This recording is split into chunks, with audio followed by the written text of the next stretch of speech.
Hey everybody, thanks for taking the time to check out this video for an in-depth look at the gameplay mechanics behind a new round-based first-person shooter that my team is working on in Unreal Engine 5 titled Massive Collapse.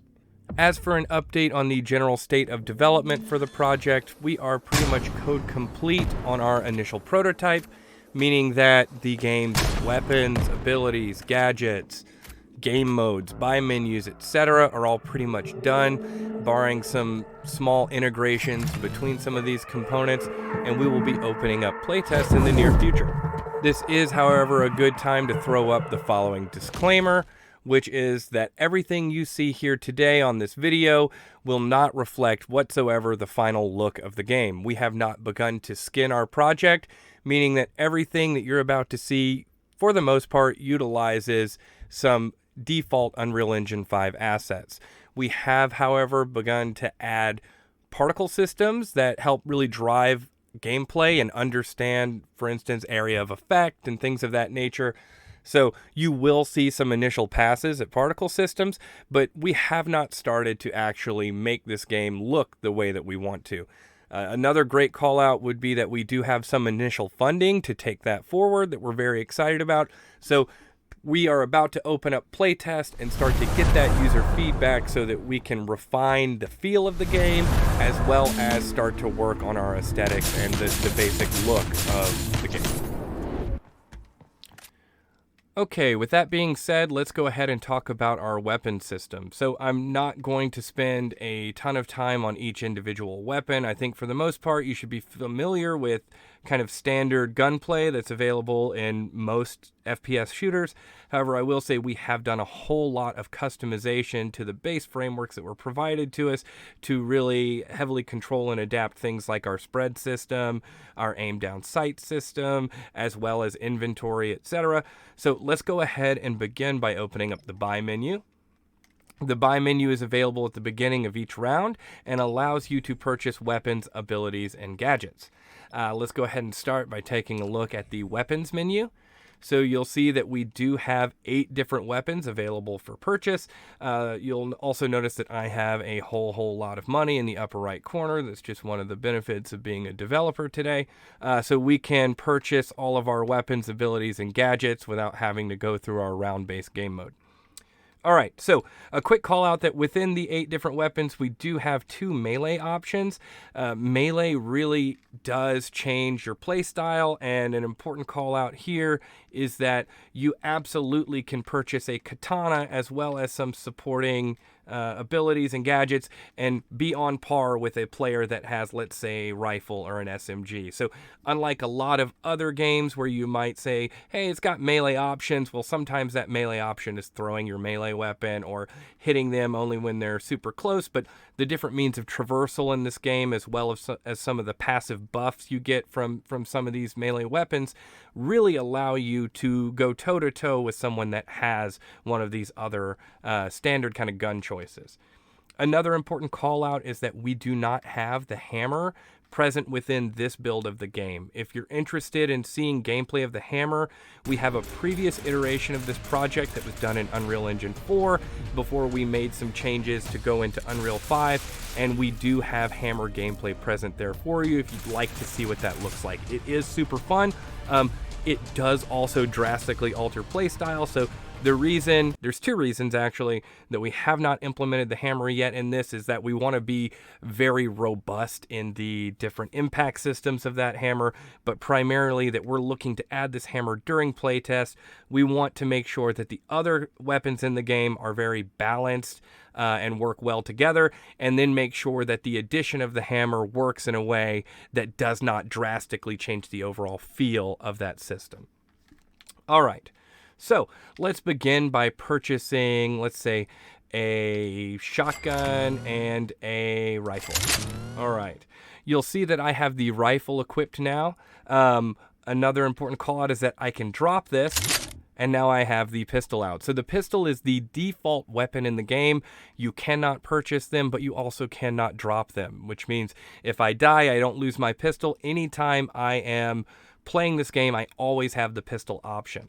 You'll see that I also have the shotgun still, and I can go here and pick this up, and now I've got the shotgun and the rifle, okay? So let's go ahead and switch over to that shotgun. Let's give it a couple shots, right? We kind of know what a shotgun looks like. We'll give it a quick reload, and let's throw it on the ground. All right, so now let's pull out our rifle. Our rifle is our really high accuracy weapon that is designed to have a healthy amount of spread bloom, but will come in fairly rapidly, which leads to kind of these rhythmic shots that you're seeing here, right? So if I want high accuracy, I kind of have to catch that rhythm just right. Also, if I zoom in, we began with an aim down sights to view kind of the scope from outside, but with all of the other abilities that you're about to see and all of the different things that go on in this game, especially as you start to ramp in more and more players, it became just a little bit cumbersome to try and shoot through the scope. So we have opted to go with a camera system and a material. So you can see I've got high accuracy here. I can also kneel for a little bit better accuracy, and I can begin to bloom. And you'll also notice that recoil that kind of takes us back down. All right, let's go ahead and drop that, and then let's open back up our weapon menu. Let's purchase sniper and rocket launcher. All right. This is another good time to mention something. We do change the speed of the player based on the size of the weapon that you're holding, so kind of like a CSGO style thing. I can also shoot this and see our explosion. Let's give it a quick reload before I drop it.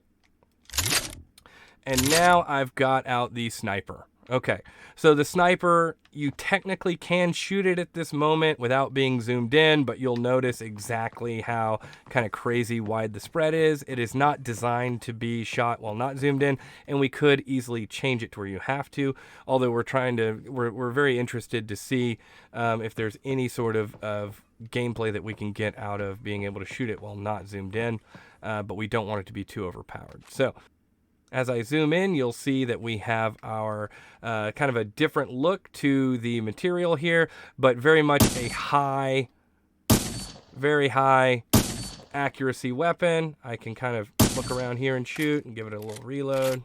All right. Okay, let's go ahead and take a look at the different abilities available within the game. We'll start with my personal favorite, which is teleport. Teleport allows players to teleport through the walls, the ceilings, the floor, or even just space to go and reach different heights or to disorient enemies that may be attacking you. Let's start by opening the buy menu. We will go down to abilities. I should also mention that you can easily toggle between the different buy menus like gadgets and weapons, but let's go back to abilities and then go down and purchase teleport. This is another good time to mention that the look and feel of our menus, including these images or even the layout, are not going to reflect the final look or feel of the game, but we're happy enough with them as they are. As we continue to refine our aesthetic, we'll be updating this menu as well. All right, so now that I have purchased an ability, we need to talk about a couple different HUD elements as well as our radial assignment menu. I'm going to open the radial assignment menu, and this is used to map different abilities and gadgets to our ability bar located at the bottom of the screen. I happen to be using a gamepad controller, so you can see the different options for me to map abilities and gadgets to. I will go ahead and use my gamepad to move to the left and open the ability section. You can see the different abilities we have available to us. However, only one of them is highlighted, meaning that we can map it to our ability bar. We also do have brief descriptions in the center in case you need to know more about different abilities and to help users with selection. But now that I am highlighting the teleport ability, I will go ahead and click the left trigger to map teleport to my left trigger button. You can now see it present in the ability bar below, and I can release that, and we will now take a look at the left side of our screen, which is the ether bar. You can think of ether a lot like magic, however, it is actually an energy source within our game and is used to power our different gadgets. We have some specific information as we continue development regarding how ether came about, how it's used, what it kind of is, but for the purposes of gameplay mechanics, let's just think of it as what drives all of our abilities and also will be affected by the different choices we have in terms of gadgets.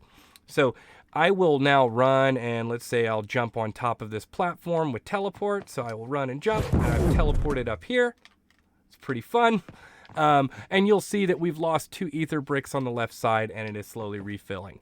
The vast majority of the classes will have a fairly quick refill of their ether. So you can actually chain different abilities together and do a lot of different play styles.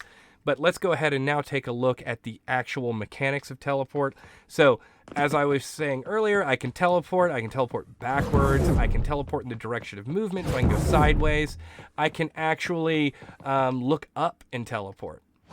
So I've looked up and now I've kind of drop back down. I could look through the floor and teleport, or kneel and teleport, but I can also jump and teleport. So a lot of different kind of changes depending on your movement. For instance, I can look down and jump and teleport, and that looking down modifier is not present.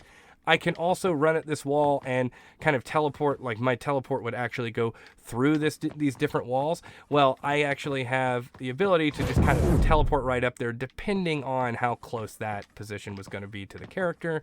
So lots of different capabilities in terms of fighting and teleporting. This will come in play and really be used to chain together a lot of different abilities and gadgets in terms of refining your playstyle. But we are very, very happy with what we have so far in terms of our ability to teleport around our little gym map here. Okay, let's go ahead and talk about our next ability, which is push. So as listed in the buy menu, push creates a force that pushes players and objects. You can actually fire out of your hand a force that will push players back and allow you to more easily shoot them. It will also disorient them a bit. You can also push other items in the game, such as grenades or guns or bodies that you have on the floor. So let's go ahead now and purchase push. I will now quickly assign that to left bumper, and you'll see that I have placed a bot within this game. He does have a gun, but I've removed his ability to shoot, so he's actually just going to be pretty annoying. I can go ahead and teleport and get closer to him. I don't want to push him off this map as he runs around, but let's show you what push looks like. Right? So I've used a couple spots on my ether bar on the left that's now refilling, but I can actually go ahead and push our players around. I could push him and then maybe give him a couple shots here, right? So lots of different things I can do. I could also, let's say, go ahead and kill him, and then now I can push him around the map. This is a little bit helpful in terms of you can also push your friends around the map in case you wanted to use this in tandem with something like Revive, which is one of our other abilities that allows you to revive dead teammates. Similar to that, I can also drop this on the map. I can drop the rifle. Let's say push that around. Just pretty much every, non-static item of the map can be interacted with push. Okay, let's go ahead and talk about another ability, which is capture. So capture sends out an orb in front of the player that can bounce off walls, floors, and ceilings. And when the player hits the same input button again, it will actually open up a trap. That trap will pull in players that are in a specific vicinity and slowly pull them towards the orb's center. Simultaneously, those players will have ether pulled from their ether bar that will increase as they get closer to the center of the orb. Let's go ahead and purchase capture. All right, and we will now assign it to our right bumper. And we can see that we've got a player up here, so let's go ahead and come over here, and then let's send out capture, and let's get this player stuck. Okay, you can see that I have now captured the player, and I'm going to go ahead and shoot and kill him. You can see it's still pulling him in there. These kind of swirls that come near the outside of the capture orb are there to indicate as they grow out that capture is getting older and older and is about to close. So another thing to mention is that gadgets and abilities can actually dock the overall amount of ether that you can have in the bar, meaning that they don't just cost ether to use, but actually equipping a gadget or utilizing a specific ability or something might make it to where you lose, let's say, 2 or 3 of these possible ether bricks on the left. So as I send out the orb again, and I'll go ahead and open it. You can see that we have been docked 3 ether bricks simply for using capture. So as capture closes, we will get those back, and you can see that we are now easily refilling that bar again. Another important thing to mention about capture, and I'll show you when I get stuck in it right now, that you should absolutely, if you get captured, begin shooting the center of the orb.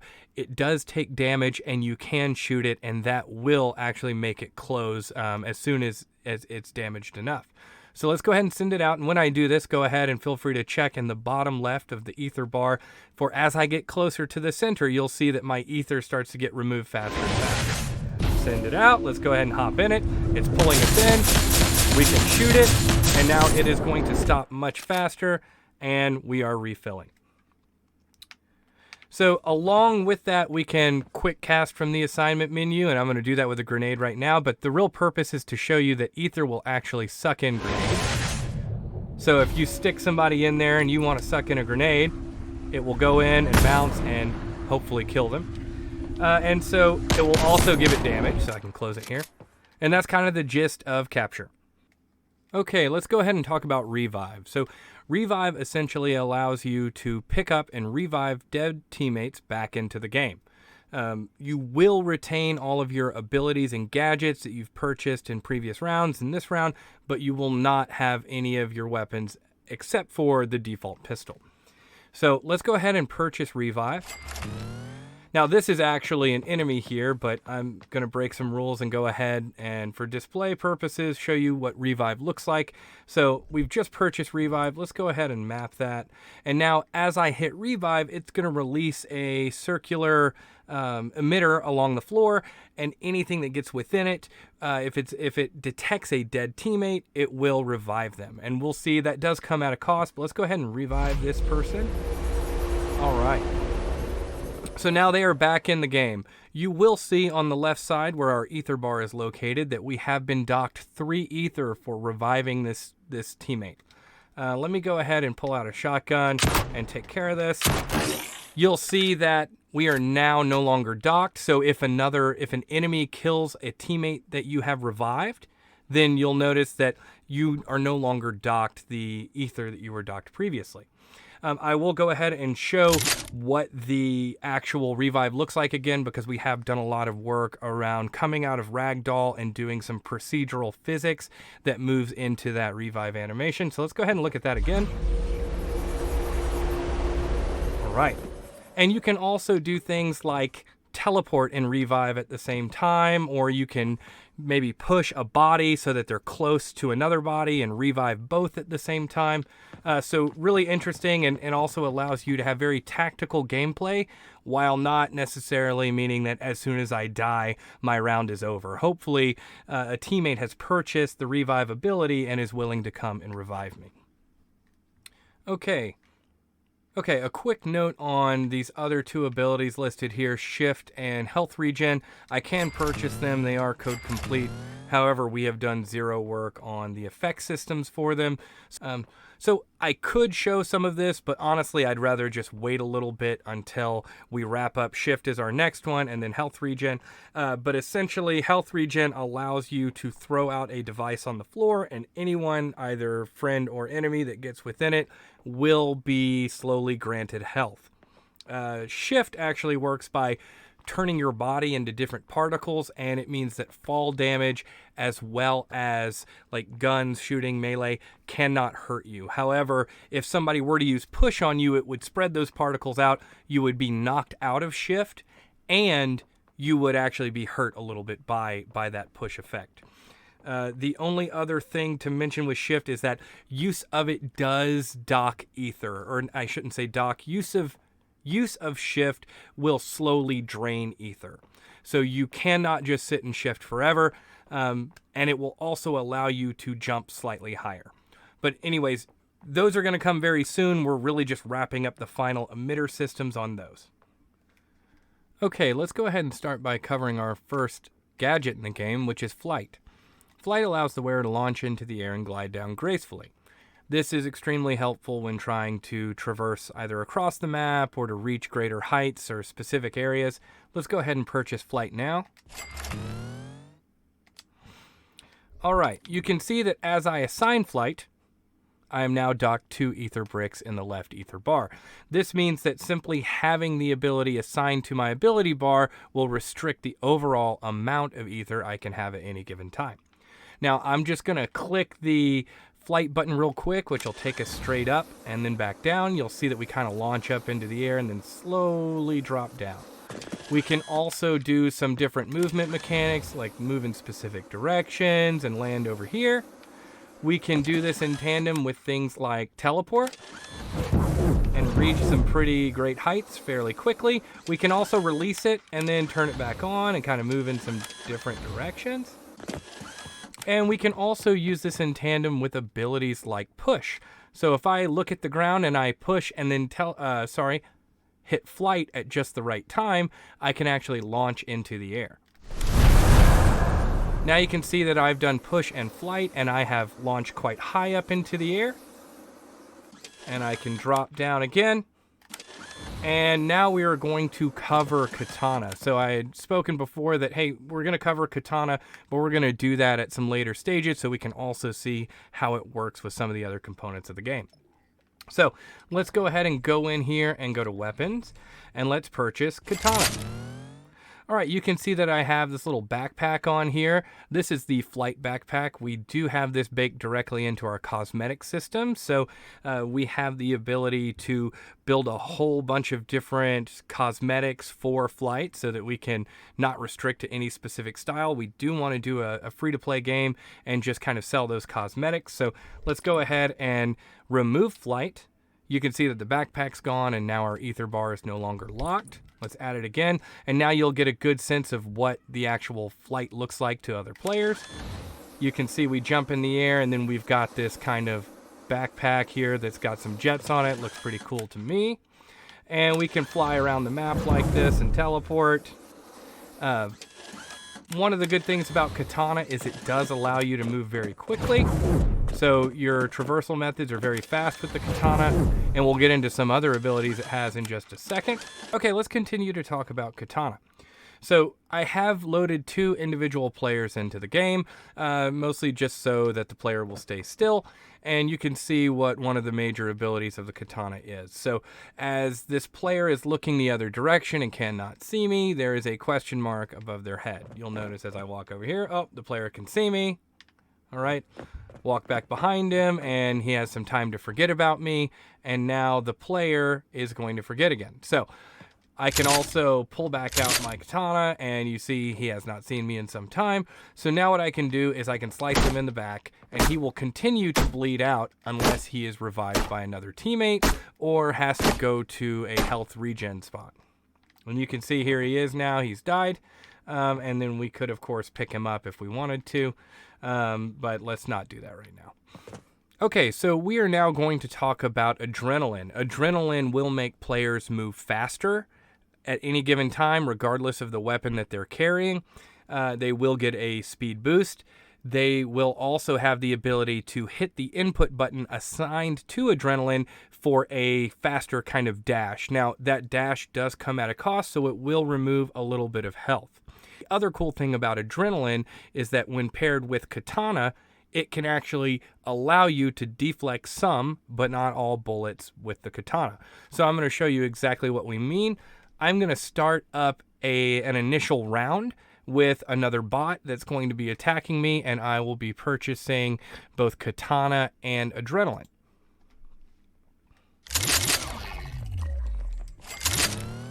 So as you can see, we are purchasing adrenaline. Now, please forgive these animations. I just did some quick filler animations, and we have not done any actual deflection sounds. But as you can see, because I have adrenaline mapped, I can actually deflect bullets. And if I get shot too quickly, I won't be able to. And now let me unmap it, and you'll see I'm just getting killed. Yep. And I've just lost the round. Okay. We are going to wrap up the adrenaline gadget now. We've already purchased it, so let's go back to our player here.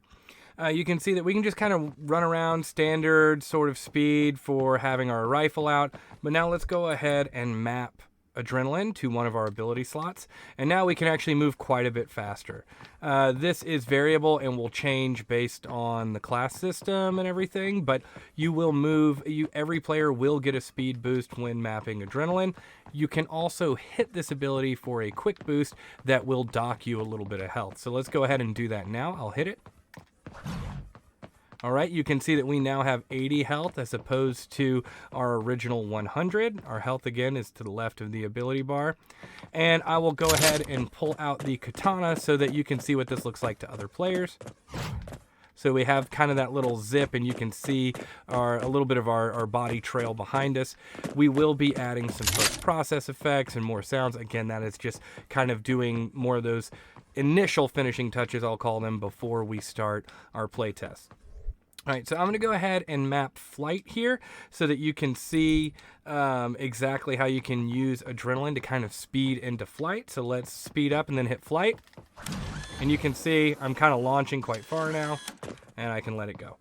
All right, so again, a lot of the fun of this game is how some of these abilities and gadgets can be used in tandem with one another or affect each other, but that is the gist of adrenaline. Okay, let's go ahead and cover the last of the gadgets we're going to cover today. So I will go ahead and quickly touch on anti-ether.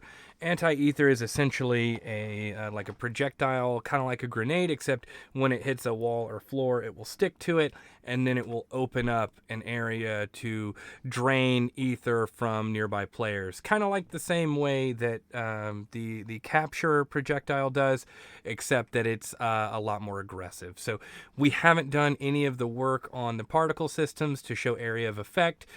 So you've already seen the exact same code, just uses a different curve and variables to drain the ether in a slightly different behavior and much faster, but we're not going to show that today. And then drone. We have not yet implemented drone. That is the only ability or gadget that has not been coded, but we are going to wait until playtest, and really we want user feedback before we start to build those behavior trees and whatnot for drone. You know, we actually have, should we have two different types of drone? One that maybe shoots something that drains ether, one that shoots traditional bullets, something else entirely. So we're really open to feedback there, and we're going to do that during playtest. But let's go ahead and purchase radar. All right, I am now going to map radar, and let's go ahead and purchase teleport, some stuff to help us kind of get around and manipulate our player over here. All right, let's go ahead and get him over here. He's going to run by me probably, and I'm pushing. Okay, so we can absolutely hit radar at any time, and it's going to show us our enemies and our friendlies, right? Here it is again in first person. But the other thing that's really important is you can use it to see through walls and floors and whatnot. So I can absolutely tell within a certain proximity where other players are to me. This can also have some downsides because there are some passive things that can happen. Like when I hit this button, others can then potentially see me.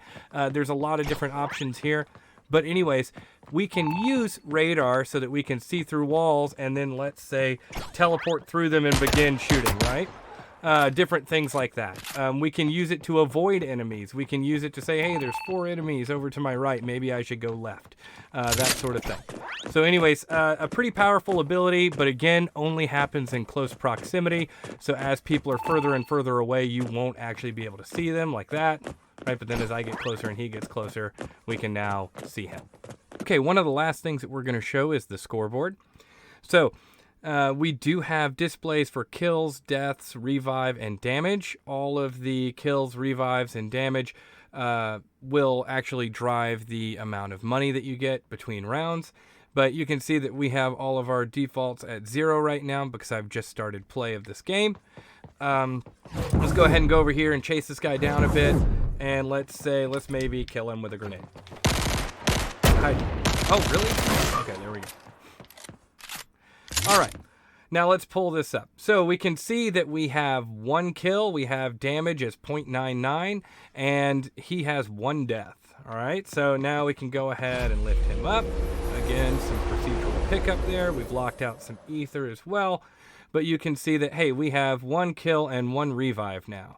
And I can just kind of do some little hits there, and you can see, oh, we're at 1.23 damage, right?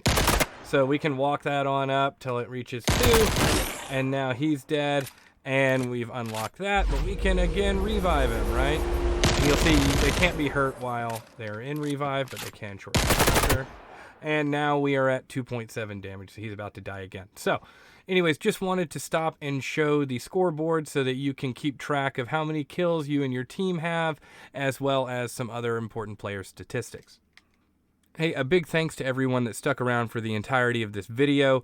We are really excited about this game and we want to hear from you, so we are opening up our Discord for the first time ever. We had previously just been kind of heads down and coding this stuff, but as we're drawing nearer and nearer to playtest, we want to start to get your feedback. I think probably what we'll do is initially open up kind of a playground build of this game where you can kind of run around and test some of the mechanics and give us feedback before we actually open up and have, you know, players fighting each other.